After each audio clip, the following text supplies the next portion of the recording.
উনি বাড়ি পরিষ্কার করে দেয়, কি আছে গাছপালা কেটে ফেলে দেয় সব, জানো।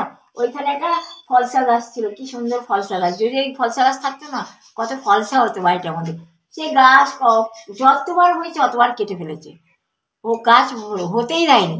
তারপরে আম গাছ ওখানে 3টে ছিল, একটা রয়েছে, 2টো আম গাছ কেটে ফেলেছে।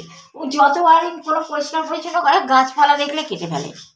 আমার মেসো ছিল, গাছপালা খুব ভালোবাসতো, আর উনি একজন মানুষ ওই আসলে সে গাছপালা দেখলে কেটে উড়িয়ে দেয়, ফেলে দেয়, মানে কেটে শুকিয়ে যায়, সে জ্যান্ত গাছ শুকিয়ে যায়, মানে তার কাজ করার ধর।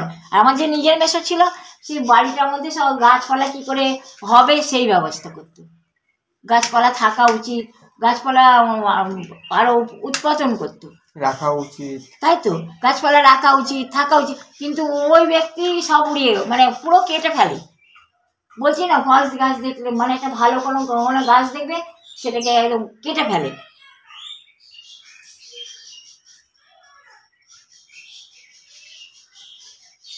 তুমি বারণ করতে পারো না যে গাছ কাটবে না? আরে তখন আর মনে থাকে না, তখন উৎপাত তো অন্য ইউটিউবাররা চলে আসছেন, তাদের সঙ্গে ব্যস্ত থাকবে না গাছপালা দেখবে। সে তো তখন কাটার কাজ কাটতেই থাকে, তাকে কাটতে বলাও তো সেই এক বিপদ। তুমি তাকে পরিষ্কার করাবে, সে এমন পরিষ্কার করবে সব কেটে উড়িয়ে ফেলে, কোনো কিছু বাকি রাখে।